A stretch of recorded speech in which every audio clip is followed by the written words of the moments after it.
I'm Ari Gronich, and this is Create a New Tomorrow podcast.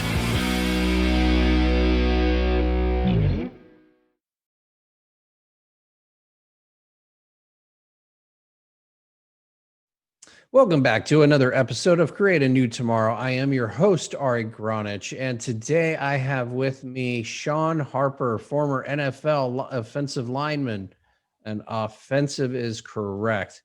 Owned and operated American Services and Protection, a growing multi-million-dollar security services firm, which is headquartered in Ohio. Shawn, why don't you tell us a little bit about your background, how you got into the NFL? Because, that's not like any easy task.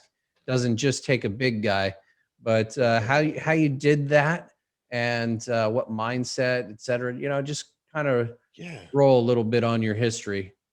So I was probably one of the most unlikely individuals to ever play professional football. Let me back up. Gratitude. Thank you for having me on the show.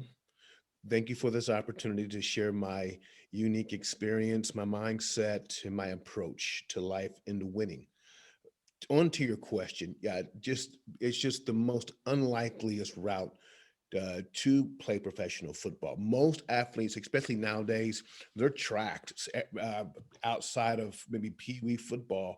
You know, the, everyone will know who you are. You're tracked from the second, third grade all the way through college, and sometimes you're even steered to go to certain colleges. And so those systems are in place, and then you naturally fall in line once you're drafted. But I completely backdoored the entire system. I barely started in high school football. I wasn't even honorable mention or conference. I didn't have the grades. I left high school with a 1.62 accumulative GPA, not on the ACT.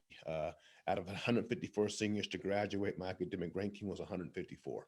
And I had to go off to a junior college, obviously, in Mason City, Iowa. Like 26,000 blonde hair, blue eyes, everyone's last name is Schneider. So I'm in the cornfields of Mason City. And the first year, I sit the bench the entire season, not one documented play. And well, I'm sorry, maybe I was on like special teams once or twice. And after that year, I made the shift. And the shift was, yeah, you're right. I can't be successful according to the world standards. I don't have the education. I don't have the network, wrong side of tracks. I said, but I can win. And once I made that shift to winning versus success, doors begin to open, or I begin to look at obstacles as opportunities. And I begin to see things different. I begin to like MacGyver life. And so I went from not even stepping on the field to next year, I'm junior college Hall of Fame guy and first team all region, full scholarship to Indiana University, and blocked for Heisman candidates. And then the story ends where you pick up. It's saying that I played, professional football for the Rams and the Colts. But one thing I've learned is that if life is a game, you play to win, and that there's always a way to win. And one of the secrets to winning is that you have to know the rules and you have to be willing to lose. Whew. That's like, that deserves a nice big deep breath, right? I'm still So breathing. you gotta know the rules, Yeah. right? Mhm. What if you're somebody that likes playing outside the rules? So when I mean, when I'm talking about rules, I'm really talking about laws. So I love I love bending and breaking rules, okay? Because sometimes rules are uh, um, um, constructs to protect another class and another group of people. But laws are the foundations of this world, of this universe. And there are laws you cannot break. If you break spiritual laws will break you. So, in reference to the game of life, when I'm talking about rules, I'm talking about laws. I'm talking about law of the 212. And that means that water boils at 211 degrees, and at 212 degrees, water boils. Boiling water has changed the world. You step in, you push yourself into the 212. That's a different law. It's a different mindset. Laws like that. And once you understand the laws, then you use them to your favor. Awesome. That was kind of what I was trying to get out of you a little bit. So, um, what rules did you break to get to where you are? Wow. So one of the rules, I remember playing towards the end of my first year, and I'm talking about, man, I want to play professional football going into, um, one of the people said to me, if you're good, they'll find you. And if you're not good, then they will not find you. And I looked around and I'm doing everything that everyone else is doing, and I'm not progressing. So one of the laws that I had to implement is that you find out what everyone else is doing and you do something different. You do the opposite. So everyone was in Columbus, or my hometown, Columbus, Ohio, on the off season, or their or respected hometowns. I decided to go back to junior college 4 months earlier. And I went back by myself in a dorm room, one other person in the entire dorm. I took some summer courses and I trained twice a day by myself. I trained twice a day, in the morning, in the evening, 2,000 skips in the morning, 2,000 skips in the evening. I was willing to do what everyone else was not willing to do. I became an outlier. And I'm thinking, you know what? If there's, maybe 1,000 junior college offensive linemen coming out, and there's only a handful of colleges, I'm going to make sure that I'm going to have the edge. The next thing I did when I was there is that I pulled out a sheet of paper and I wrote 200 junior colleges. I'm sorry, 200 Division I and Division II colleges. I wrote them all. Actually, I'm lying. I wrote one letter and I Xeroxed it 200 times.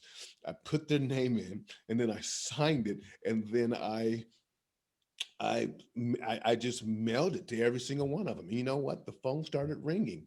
And so these are some of the things that I was willing to do that's a little bit different, unusual, ordinary, and extraordinary to make myself known. Another thing, real quick, is that you know the average semester hour course load is maybe uh, between 14 and 16 credit hours. I took 22 in one semester, had night classes almost every day of the week, and I was able to graduate a semester early, which made myself more marketable, especially to Division I colleges. So, here's the big part of that question is how? How did your mind shift so drastically from what it was to what it had to become? What was the impetus that made that happen? And then do you have like some actionable steps that maybe somebody listening could go through in order to have this a similar kind of experience of mind shift? Yeah, so I kind of I kind of glossed over it earlier, but of course, being really keen and know how to just pull stuff out. I'm going to revisit the whole concept of winning versus success. Um, we're not created to be successful. We're created to win. Winning is the fullest expression of who you are mentally, socially, emotionally, physically, and the most important aspect, as far as I'm concerned, is legacy. Okay, and which is why when you watch sports and things like that, it's like, wow, win.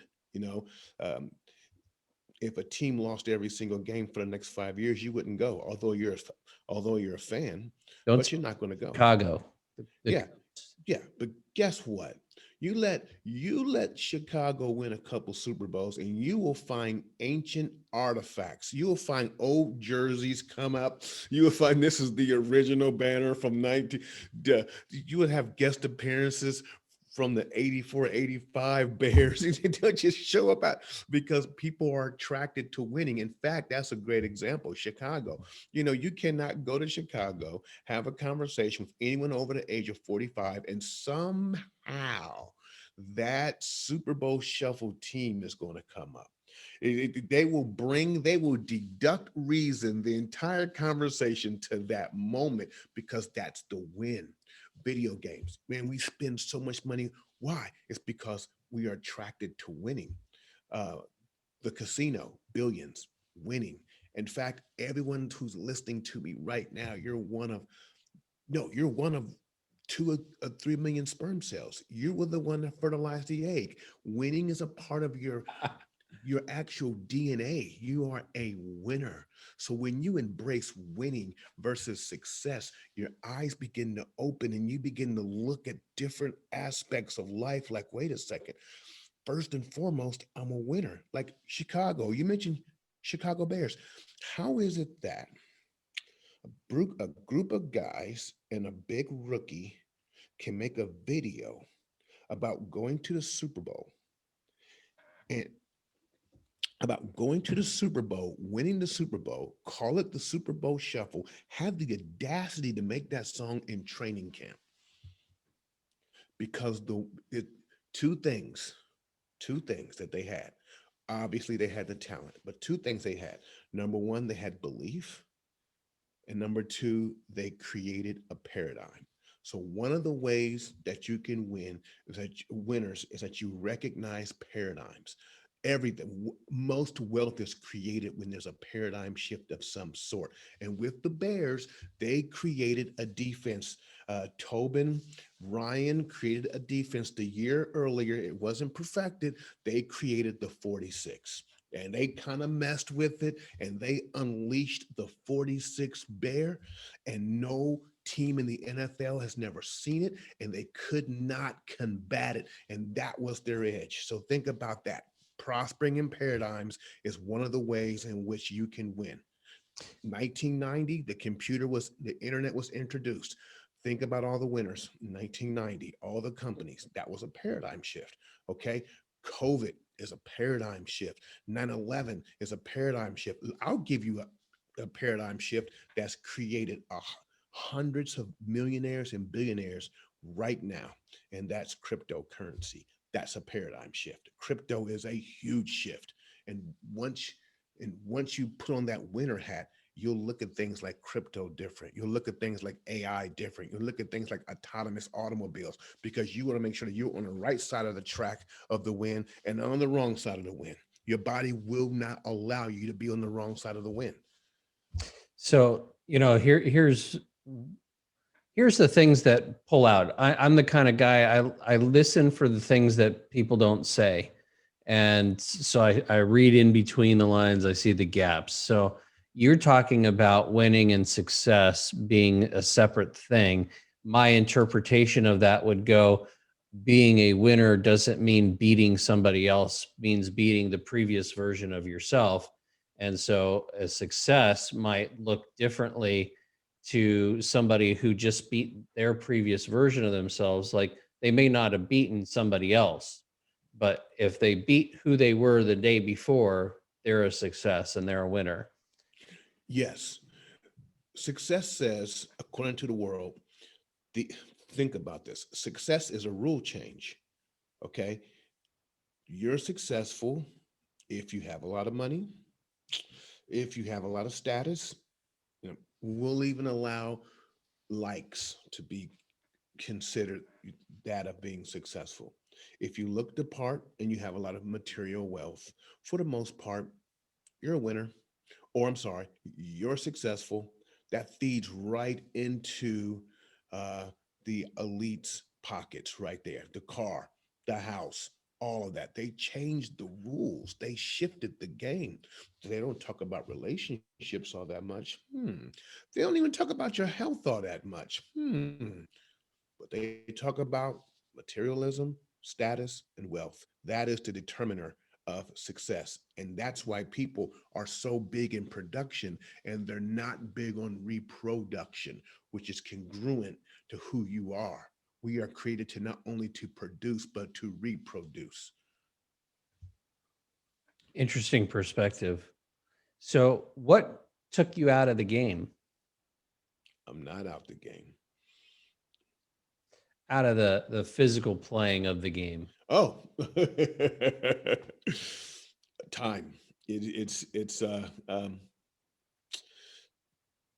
I always said to myself that I was not going to be that guy chasing the game. I'm not going to be that person trying to squeeze out 4 or 5 more years, and and it was just one day I just woke up. Towards the end, I actually finished up in NFL Europe, and man, blocked for Kurt Warner, and one day I woke up and I was like, you know what, it's over, game over. It's time for another game. It's time for another game or another aspect of the game. And the rest is history. So, so then bears the question that I'm sure you prepared yourself for a retirement from the sport.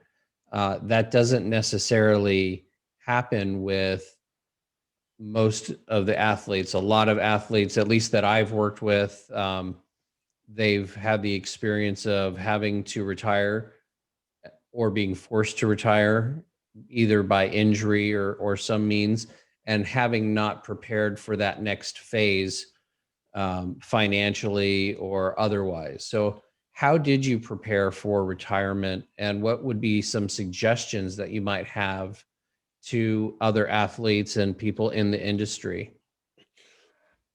Very few things can prepare you for retirement. You have to understand, I am a trained, as far as football is concerned, I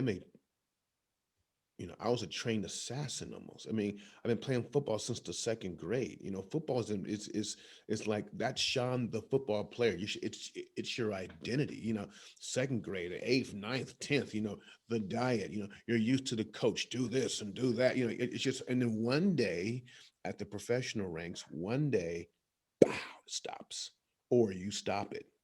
So now all that inertia is still moving towards sports, and your body responds every summer. And or if you walk into a locker room, you smell it, just you know you're still there. And your mindset, your personality, it has been shifted. And so one of the things that I've done is that in my mind, I haven't left the game. I'm on to a different game, and I'm still playing it. And this this this is my uniform. This is my backdrop. And every day I prepare myself accordingly. And so that's how I'm able to do it. Financially, I was horrible at that.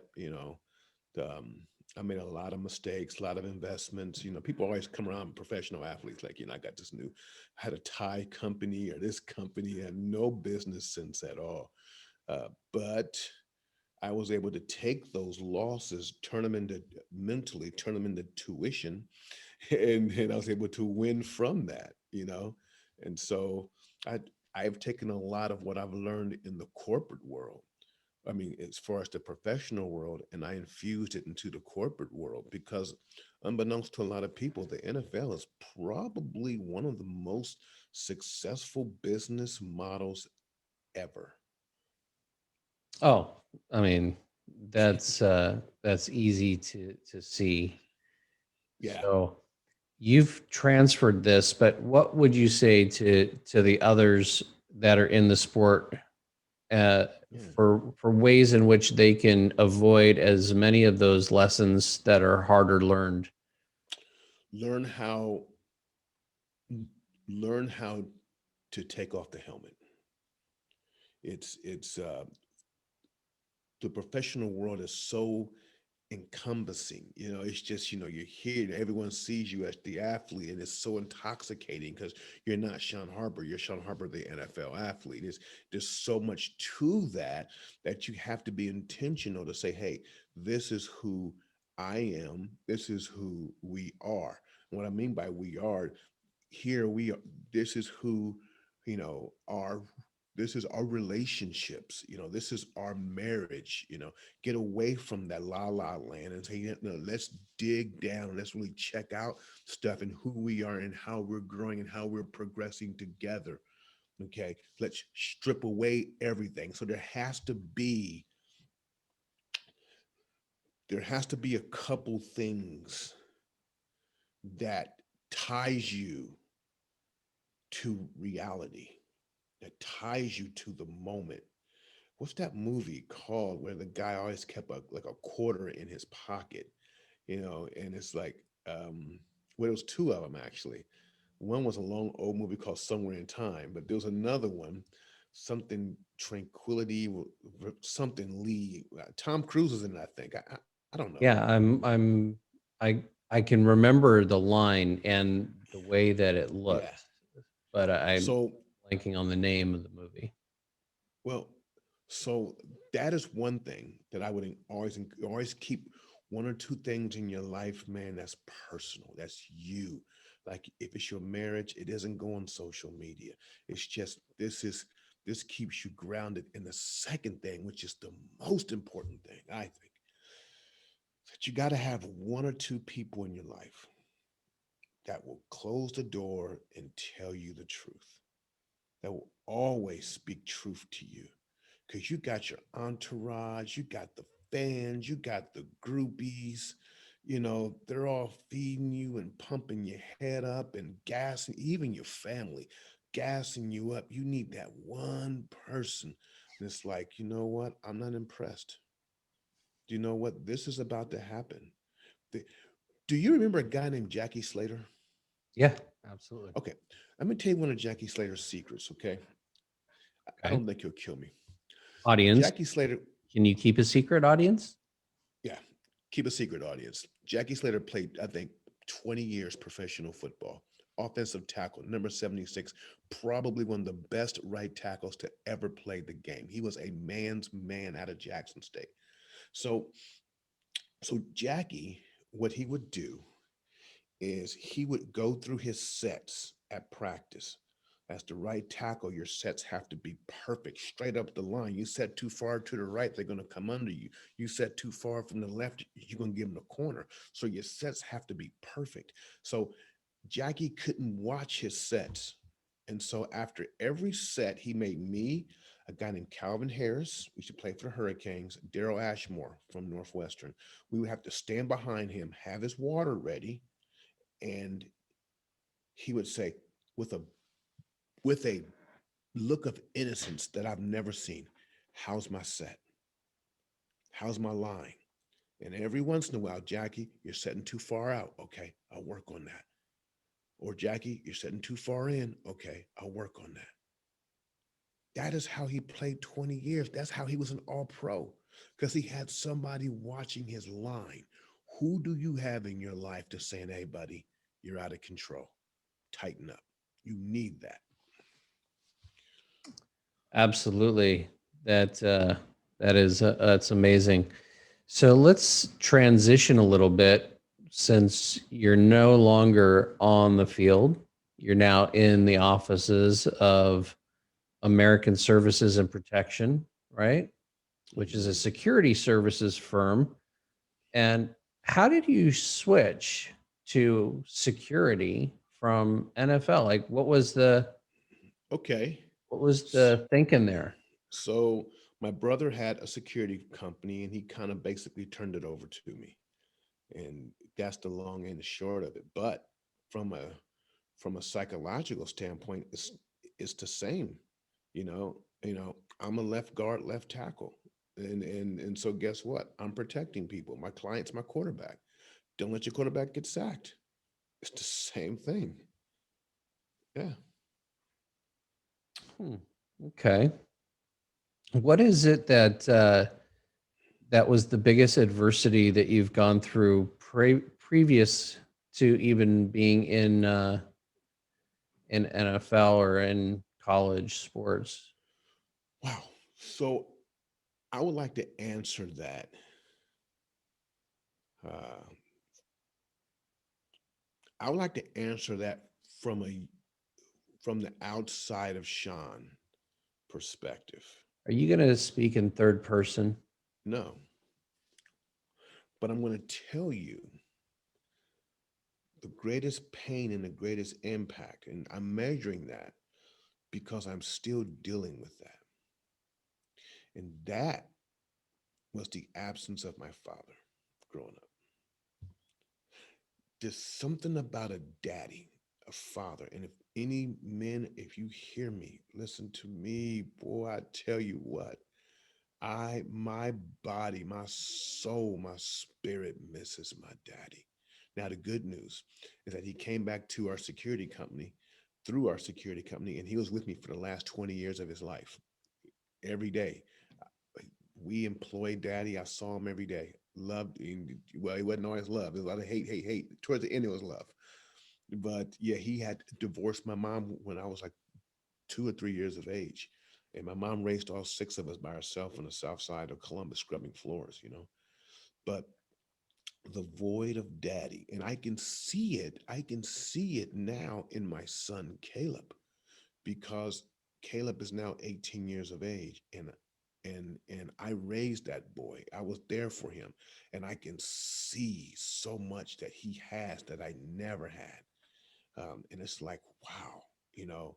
And so my body, my soul, my emotions at times still aches for daddy. Every boy needs his daddy. Every man still needs his daddy.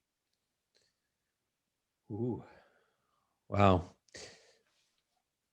That may, bring me to a different part of that discussion, because when I am talking to friends about, you know, equal rights and black rights and things like that, one of the biggest issues that I hear about from my friends in that community is the lack of dads.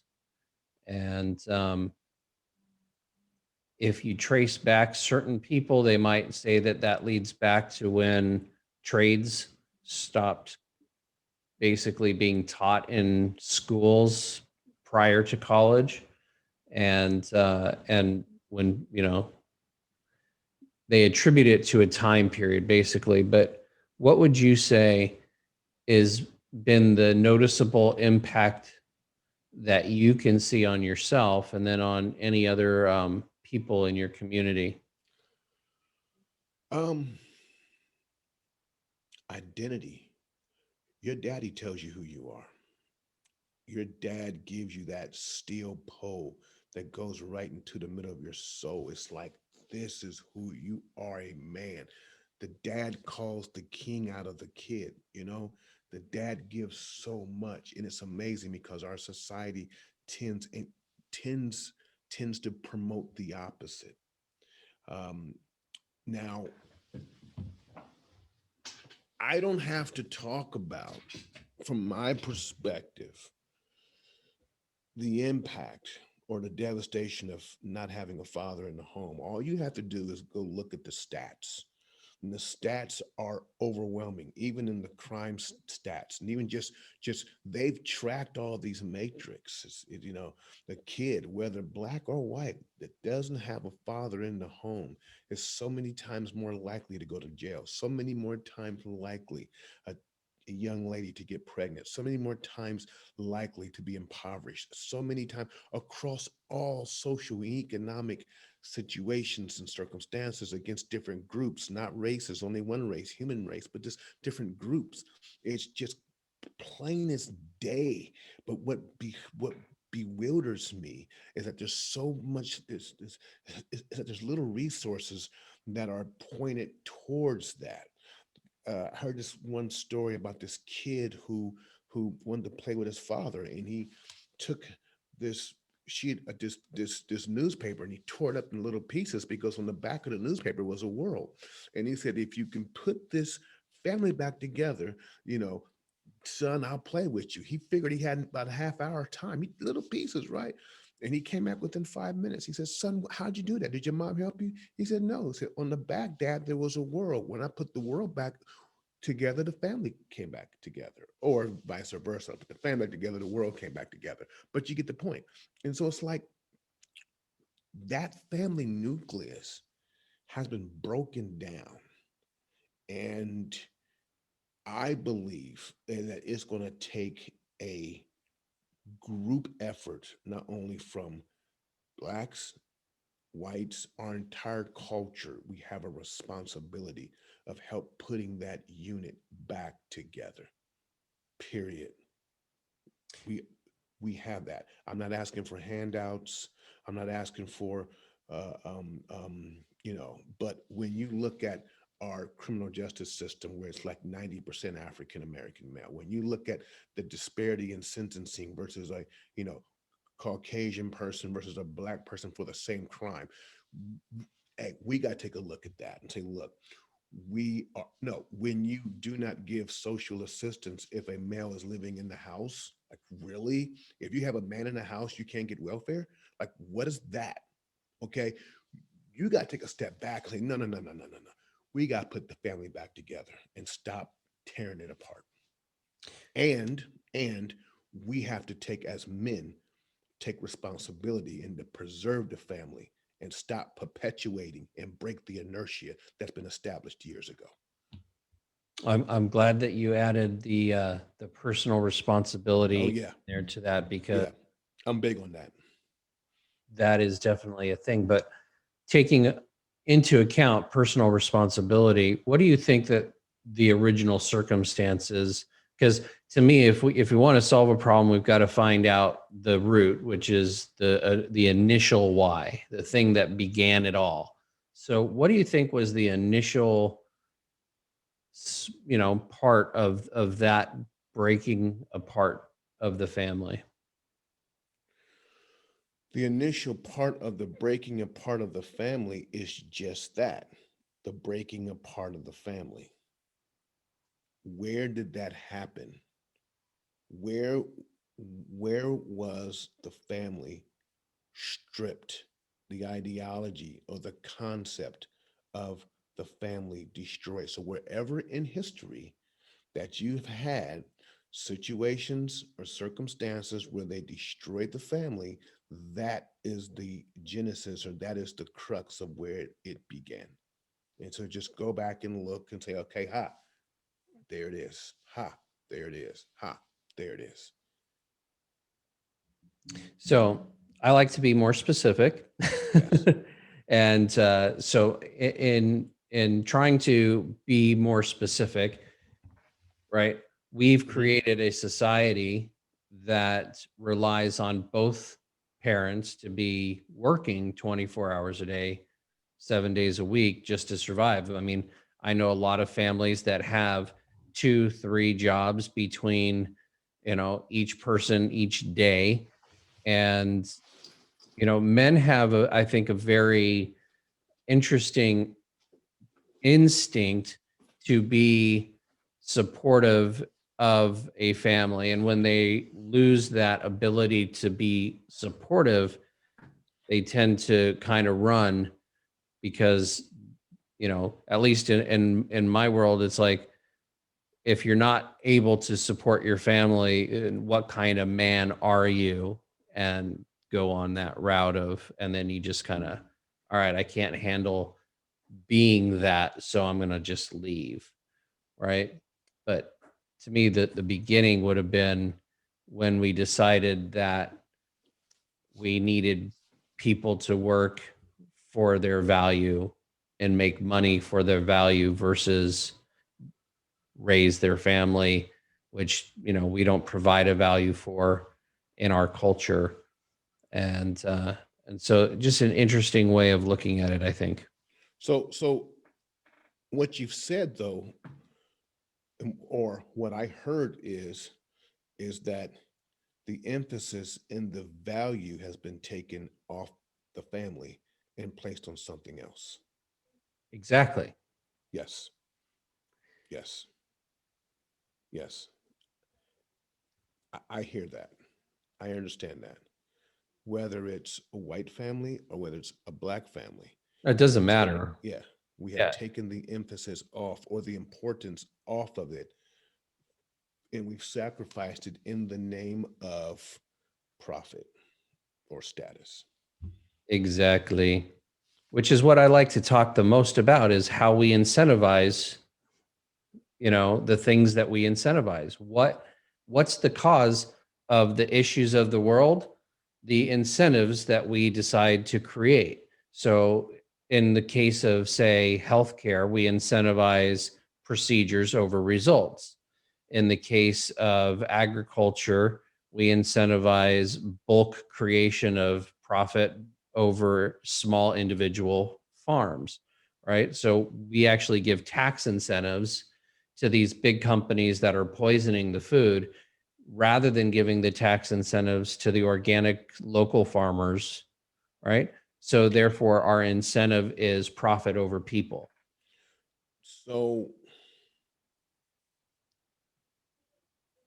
I think that the incentive is step two. I think that the greed is step one. Step one to me is the desire. So, like in the book of Genesis, it was Eve is when she saw the fruit to be good. So now that desire for profit, for gain, now gives power to the incentives to achieve that. And so we have to go take it a step further and say, hey, as you just said, your last phrase is that you have to elevate the people over the profit. Absolutely. And there used to be this thing about having integrity, right? Yeah. So the quality of production was more important than anything else, because if we put through something that was of quality, this is how we got the made in the USA Right. label of being such a powerful thing, is because we created quality products. And now we've moved to creating lack of quality that's meant to basically what they call that, it's premeditated, but that's not the word. Premeditated breaking of products. Mhm. Planned obsolescence, that's what I'm talking about. So we've created this planned obsolescence for our products so that they break down, so that people have to buy more, so that we build more profit. And so, I mean, I don't know, I've seen radios from the 1920s that still work, Mhm. and crank record players and stuff like that, but I don't see very many boom boxes on the street anymore that are working, Mm-mm. Mm-mm. Mm-mm. you know. No. So if we lose our quality, the value of quality, of creating things that have quality, then we now create the incentive, as you said, the greed to make things not last. So where does the money go? At the end of the day, it goes to nothing that's making anything, creating anything new. It's Right. like betting on whether the people are going to buy it or not, right? That's where the Yep. money's made, Wall That's Street. it. So that being said, because you're a business guy, what are you doing in your business to be more pragmatic and heart centered about it? Wow. So one of the things that I'm working on, my struggle, and I'm learning is at the end of the day, it's all about people, understanding people, being an excellent communicator, um, listening to people's issues past the bottom line. As a CEO, you know, the bottom line is extremely important. So instead of focusing on the bottom line, I focus on things that influences the bottom line. And so when you so now that you flipped it, I'm looking at people. People influence my bottom line. So now guess what? Pouring into my people influences the bottom line. So now my bottom line is people, not profit. The profit will take care of itself if you take care of the people. That is one of the hardest things that I've ever had to get across to a company that I've consulted in their Yeah. corporate culture, is that they need to switch their employees from being on the negative deficit side of a balance sheet to the asset side. Oh yeah. And if they start treating them like they're on that asset side, all of a sudden their assets will grow. Yes, the ROI is off the chart in so many ways, not just in production, but in ideas, loyalty, referrals. It's just the list goes on and on. And so that's that's the switch now. I'm like, the ROI is you give what you want, and yeah, you pour into people. That's awesome. What do you do for the families of the people who work for you? So what we're doing now is that we are opening up, and we're extremely discreet about it. But if there is a challenge that's going on with one of our officers, uh, they have the right, or the spouse has the right, to call in and say, "Hey, this is what we're dealing with. We need a loan. We're having some problems." Um, Someone who works with us as an actual counselor, what, we can give, because sometimes the officer might not do it, but the spouse will. And so we're trying to create that net now. So, yeah. Awesome.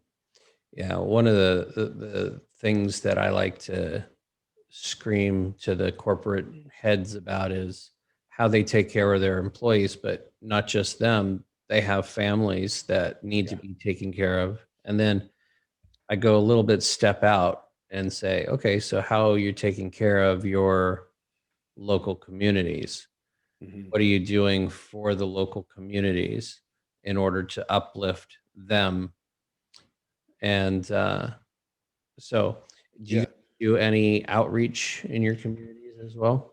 No, not as much as we should. We give anonymously, and I do speaking engagements on behalf of American Service. But honestly, man, it's like far. It's like, on a scale of 1 to 10, it's like a 3. It should be a whole heck of a lot more. Um, yeah, definitely. A speech here and there is fine. Taking care of a food pantry. We should have a food pantry. So yeah, I'm definitely lacking or lagging in that. Definitely, I could do so much more. Ugh.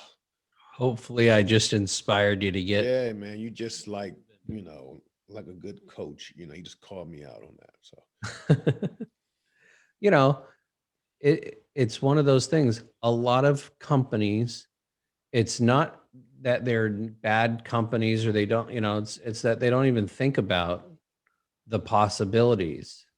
You know, I have a company close to me. They've got 50,000 employees. They do $17 billion a year, and they have zero, in my opinion, corporate wellness program in place.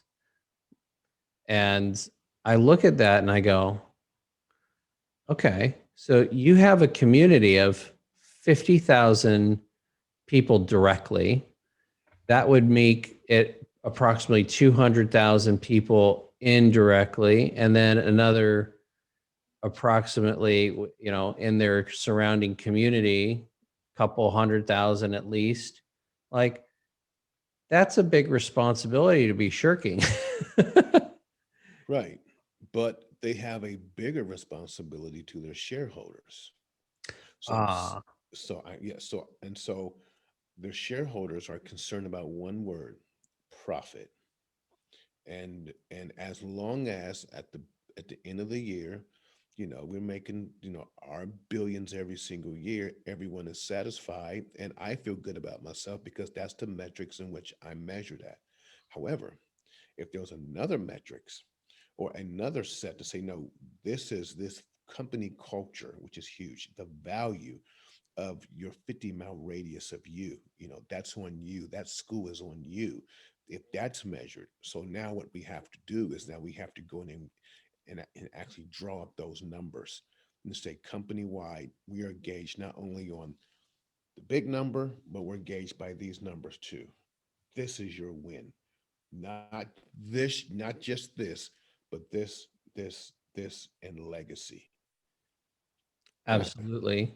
Absolutely. And just as a, matter of fact too, is that statistically speaking, for every 8 hours of a workday, the person's basically about 3 hours of that is where they're productive. 5 hours non-productive, 3 hours productive. So Mhm. if you do things that help your employees take their mind off of their family, their stresses, their other things, and you get productivity up, what happens to that profit statement? What happens to that bottom line, right? Is you literally, let's say you take 50,000 employees and per week you increase their productivity by 1 hour each. So instead of 3 hours, you turn it into 4 hours of productivity, right? So that's Mhm. 50,000 employees, an extra hour of productivity each day, 5 hours of productivity each week. Take that 5 hours of productivity, multiply it by the 50,000 people. You got that many more hours of work done. What's your bottom line going to be? Yeah, Right? and also, um, you can you can encourage and incentivize indirectly back to the bottom line. It's like, you know what? If we volunteer or whatever, um, we have a donor who's going to donate back to, or here's our goods and services that's going to help. And eventually it'll come back to the bottom line. But they're caught up in that. Like, let's say my amazing wife is like, you know what? Let's say I want to make like $20,000. I'm going to make $20,000 in this next deal. Okay, done. $20,000. That doesn't impress my wife, who worked probably for that company that you're talking about. It's based in Chicago with 50,000 employees. Yeah, but if I said, you know what, we're going to make this money and we're going to give a portion of it to the needy down the street at the food pantry. Now she's like, oh, and that nice, timid, beautiful lady turns into a warrior goddess like Shira. She's going to get those numbers. So if you find a way to engage people and say, what is it after the profit? What is it after the money comes in? Now what? And incorporate and infuse that in your culture and in the day to day, like you mentioned earlier, then yeah, profit is a part of the process. It's not the end game. So I'm going to take this back to the NFL a little bit and players versus owners, Yeah, right? yeah. And we're gonna play this out because it plays out in corporations as well as obviously in sports. But I want to get your box of gloves on a little bit because we're gonna you know share some reality. Sure. How much do the players get taken care of by the owners, really? And when are the bullies and the people being bullied, when are the people being bullied gonna get louder and stop the bullies? So let me answer the second one, in my opinion. When you talk about bullies, are you talking about the owners? In many cases, yeah, Yeah. the owners are Yeah. are So I don't see the owners as bullies. I maybe see it's the the owner owners, attorneys. huh? Maybe it's the owner's attorneys. Even no, no, no, no, no. They are CEOs. They're businessmen and women, and they're looking at the bottom line. They're doing what they are supposed to do, and that's win in every facet. Now, what I will say is, is that there needs to be, and there has been, and there needs to be a whole heck of a lot more of saying, hey, this sport takes a lot from us players. It takes a lot mentally. It takes a lot physically. Now you got the whole CTE. I mean, man, you're going to have to open up that wallet and you're going to have to create situations and circumstances for us to win when the game is over. When we're done playing, where's our win at? We're not winning. You're winning, but we're not winning. So guess what? The fact is that while we're playing, we're looking at, you know, when the game is over, buddy. So that's our win when it's all said and done. So if we don't get the win when it's all said and done, you ain't getting the win now.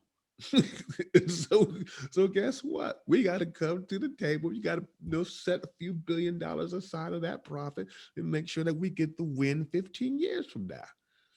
That's just, hey, that's just the nature of the game. Now, you don't have a vested interest in that because we're gone. But we got a vested interest in it. So we're going to bring it to your attention right now, today. Yeah, but I'd say that they do have a vested interest in it because people are gonna stop playing for major, associations like this if they're not being taken care of and start moving more towards creating their own organizations and their own things, right? No, I, You don't I think? don't think that. No, I mean, other organizations have tried to start their own leagues. The NFL has destroyed every single one of them. They just, I mean, they're ruthless. They're just ruthless. The only reason why this is even a conversation right now is the big elephant in the room, and that's social media. Because 20 years ago, people, I mean, this information was still out there. But now I'm getting on Facebook talking about, I'm still suffering from this. Now the media's picking this up, so like everyone, this is now the elephant in the room that has farted. And now everyone is like, we have to deal with this. So now guess what? It's circling back to the bottom line. We need to deal with this. And so now they're forced to open up their wallets. And so now I think the bigger question is that as an owner, should you should you already have had your wallet open in the first place? Yeah. So again, I have my own opinions. Right. If we don't want big government, right, and we don't want corporate responsibility, then what? So we don't want government to and Social Security to get overrun, and we don't want our corporate owners to have to actually take care of the people that made their business for them, because without the players, there is no business for them, Hmm. right? So without that, having that mindset that the bottom line is all I'm looking at is really short-sighted, because if you think about it, those players, when they're well taken care of, can be assets for their entire lives, not just while they're playing the game.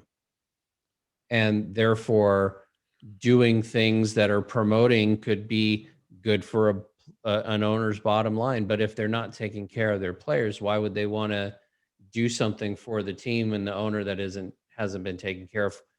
So, So that's why I'm saying, like, if they actually were to think about it in a way other than mathematically only, mathematics with no context is what I'm saying, right. then all of a sudden the context becomes bigger than the mathematics, and the mindset starts going, yeah, but how can I make that work in my advantage otherwise? And you all of a sudden open the doors of possibility because you're doing the right thing versus a closed door of a no. So check it out. Unlike life, there's only one matrix that drives numbers in the NFL. That's winning. It's like Al Davis, you just win. If the stadium is packed, the stadium will be packed if you win. And so they're fixated on this season. How can we win? That takes care of so many other things. However, now, like example, if you win, the stadium is packed, the TV ratings are up, and there's more money is coming in. Now, however, the NFL owners are like, well, wait a second, there are other variables that we've never considered before, like players aftercare, because now everyone is seeing this. Now we have multi-billion-dollar lawsuits. It's affecting the bottom line. Now we have the press and negative press that's affecting the bottom line. Now we have all these millions of moms who don't want their kids to play football no more. It's affecting the bottom line 15 years from now. Now we have colleges and their own investigations. It's affecting the bottom line. Now we have to look at a mosaic of things other than winning on the field. And that and like, perfect example, there could be a NFL player who gets, a domestic case, and and they're waiting on to see what the press is going to do. Okay, give you a slap on the wrist, because you're good for the game. And then all of a sudden the press blows up like, what the heck, you did what, he got only a slap. Oh no, we got to change that. Why? Because now it's affecting the bottom line. So you're not going to get these people to change their mind till you start affecting the bottom line. Yeah, so I agree that that is probably the most motivating factor. What I like to attempt to appeal to is things like common sense, critical thinking, and butterfly effect. What are your actions what are the consequences to those actions? What are the consequences to those actions? And what are the consequences to those? And if those are affecting the people who are making your business for you, then you should probably address them at some level in your mind before they become a problem. And that goes back to your question: should they have thought of this ahead of you guys making a stink about it?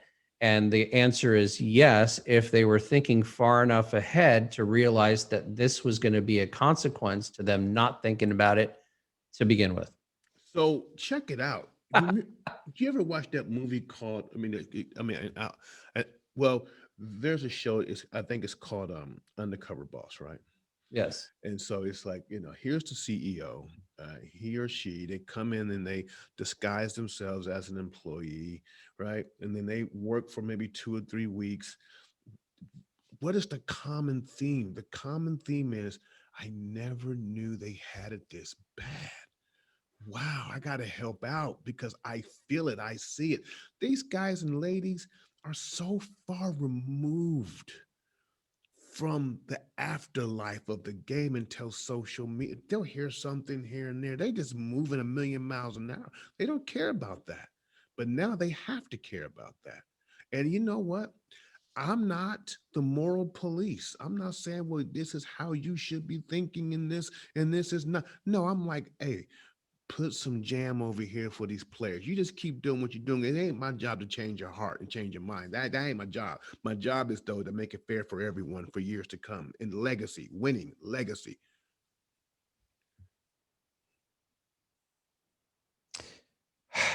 So, legacy is not just the games you won, but the people you left behind, Yes, right? yes. And right now, you might not be thinking about my legacy. And so I'm going to force you to think about my legacy.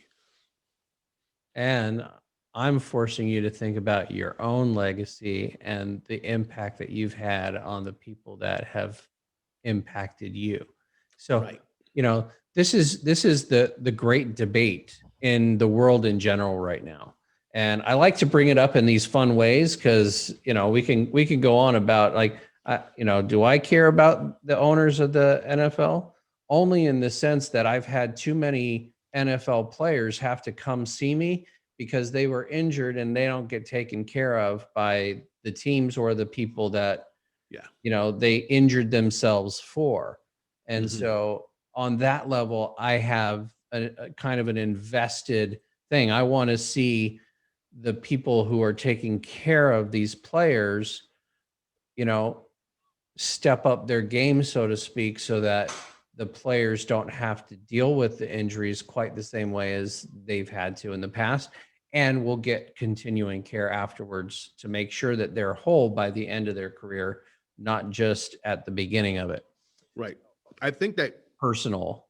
I think that we're both saying the same thing. I think that where we might differ is you might, from what I'm hearing, want a conscious decision to say, hey, this is the right thing to do. And while I'm saying, I don't care what you think, I don't care.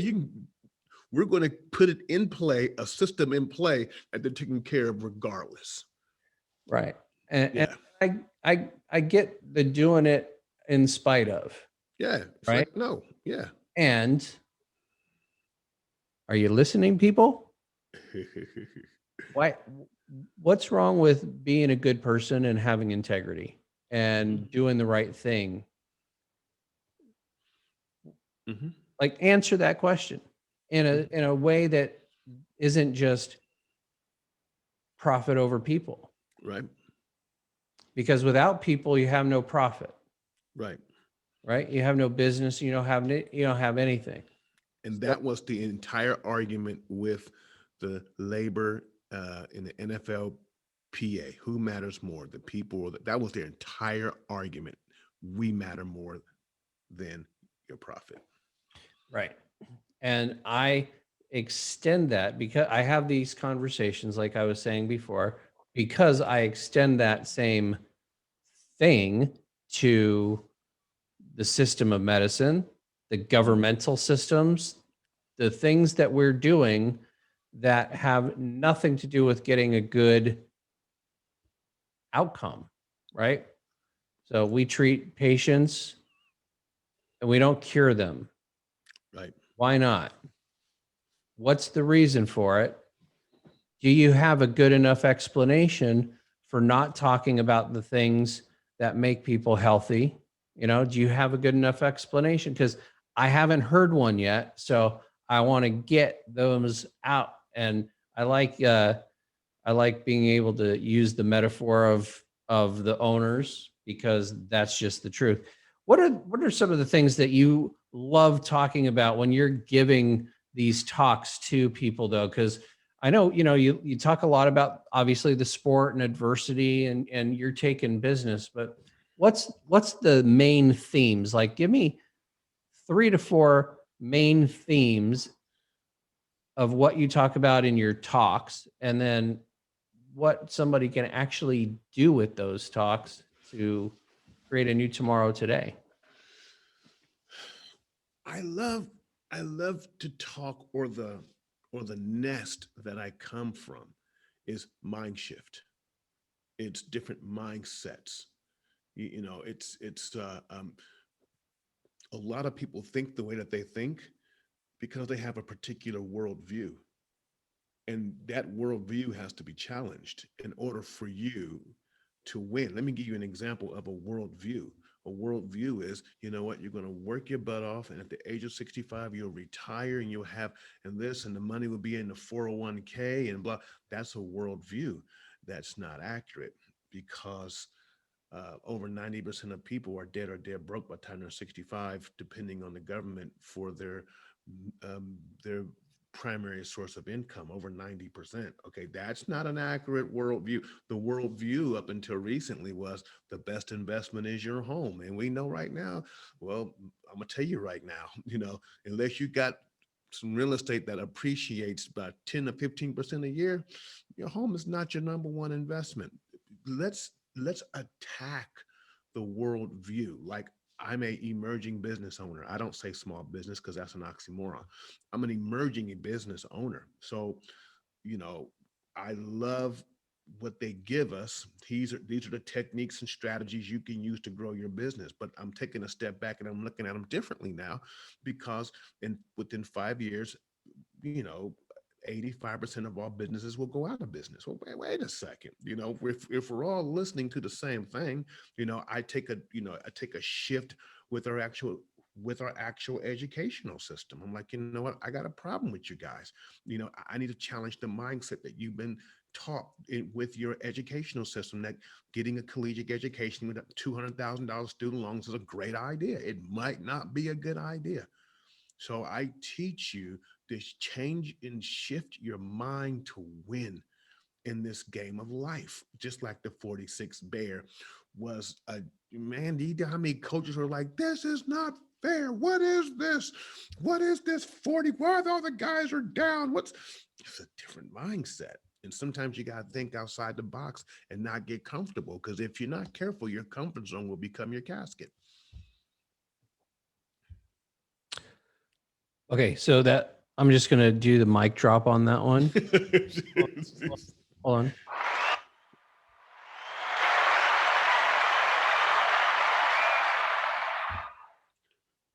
You've heard a few of those, right? Yeah, just one or two in my life. One or two. Yeah. So that's that's a mic drop moment. So now we know, okay, change your mindset. If somebody said that to me, I might go, okay, I haven't heard that one before, right? So let's give some tricks, tips, how to's. How did you change your mindset? And what are some ways that somebody can begin to change their mindset, especially when our mindsets are pretty engraved in our brains? Yeah, think differently. So you have to, the number one mindset that you have to change first and foremost is your identity. That that's it right there. Is that, for me, I am a winner. That is the biggest mindset, right? That you have to change that, because it changes your perspective and it changes your approach to life. Let me give you an example. If I'm on a roller coaster, like a Six Flags, right, and I'm in a roller coaster car, or let's just use something a bit more that people can understand. If I'm on a Ferris wheel, and the Ferris wheel is up there, and I'm going around the Ferris wheel, and it stops at the top. I know it's a ride, so I can be a little nervous, but it's cool, because it's a ride. If I'm on the Ferris wheel and I'm 300 feet in the air and I don't know it's a ride and I don't know if I'm going to make it down, do you know how scared I'm going to be? I'm going to be very scared. So when you approach this game of life, if you don't know um, who you are in this game, and if you don't know your projected outcome, and this is what I am and this is what I do in this game, the game is going to take you for a ride. If I step on the football field without a jersey on, nobody recognizes me. Your identity is everything. So my identity is that I am a winner. And so now I approach life from that. So naturally, what I start doing is I start studying other winners, and I start pulling laws from other winners. Like a perfect example um, is a guy named Walt Disney. Walt Disney was a winner, and he had Disneyland, and he was landlocked. He couldn't build. So guess what? He hired a team of people to secretly start buying acreage in Orlando. He brought over close to 30,000 acres of land before they realized what he was doing. That's a law of capacity. Winners always create capacity. Winners always build teams. Winners always start with the end in mind, Stephen Covey. Winners always learn how to win and accept loss and learn from the loss. When we lose, you study. You go to in the film room and you understand your loss. Winners know their competition. Winners know themselves. Okay, and so now it's a totally different mindset, but it starts with your identity, because if you don't know who you are, you're who they say you are. And once somebody can name you, it has all authority and a power over you. You don't know who you are. If you don't know who you are, you only know If you don't know who you that are, you're who they say you are. you're who they say you are. Yeah. Got it. Wow. It's pretty powerful. It's kind of like abdicating your personality and your who you are to the rest of the world. It's interesting because a lot of people tend to do that and mask themselves off without even realizing that they've put a mask on. Yeah, that's image, because we value image. We don't value identity. So how does one go about taking the mask off? Integrity with yourself, being truthful, and understand that it's okay to be. Everyone's like a piece of a jigsaw puzzle. You have strengths that poke out, and you have weaknesses that poke in. You have to be willing and okay with you. And our society makes us so discontent to be who we are. That's why you want to spend all that money for a daggone Mercedes and live in a certain housing development and wear a certain. You're always trying to become, but you can never become unless you be. So you know what? Just be you and be happy with who you are. Nice. I think we'll leave the audience off with that. Because you know, what else is there but being comfortable with yeah, who you are and taking that out to the world. Yeah. Listen, because you got me on a roll here. I just want to say one thing, okay? We are all in the business of selling, okay? But before you try to sell anything to anyone else, you sell to yourself. Sell yourself in the mirror. You sell yourself. You're awesome. You're this and you're that. You sell yourself before you sell to anyone else. Sell yourself and never sell yourself short. Well, you're more than welcome to rant on my show any day and get on a roll. And I really appreciate you being here and giving to the audience like this, like you have. I know I ask some pretty crazy questions, get you off your normal game, hopefully a little bit. I like to, you know, throw the curves, not just the path that's straight and nicely spiraled, but the ones that lemon out, you know. So so I appreciate you being here, and we will, you know, we'll continue on these conversations, and hopefully the audience got a lot out of this. I'm sure that they did. And remember to rate, subscribe, comment, like, review, etc. Shawn, how can people get a hold of you if they'd like to work with you? Yeah, so my actual website is ShawnHarper.org or ShawnSpeaks.com. Yeah, use ShawnSpeaks.com. I'm giving away a free chapter of my book, and it's Shawn Harper Wins, WINS, .com. And no, don't worry about that. Go to ShawnHarper.co. You'll get the full book. I'll give you a full book. You get the full book, The Winning Edge, Understanding Winning Strategies and Tactics. Since we've talked about that and you pulled that out, go to ShawnHarper.co. You'll get the entire book for free. You ain't got to go to Amazon. Wow. It's yours. And the last thing I'll say is, this is for me selfishly, is Shawn Harper Speaker on Instagram. That's it. That's awesome. Thank you so much for that gift. I know that that'll be in and of itself a great value for the audience. So remember to go there, ShawnHarper.co, and get a copy of his book and learn yourself. Yeah. And so, winning mindset. This has been a great New Tomorrow episode. And let's remember to create a new tomorrow today. Activate your vision for a better world. I am your host, Ari Gronich. Thank you so much, Shawn, for coming on. And we be out. Thank you for listening to this podcast. I appreciate all you do to create a new tomorrow for yourself and those around you. If you'd like to take this information further and are interested in joining a community of like-minded people who are all passionate about activating their vision for a better world, go to the website createanewtomorrow.com and find out how you can be part of making a bigger difference. I have a gift for you just for checking it out and look forward to seeing you take the leap and joining our private paid mastermind community. Until then, see you on the next episode.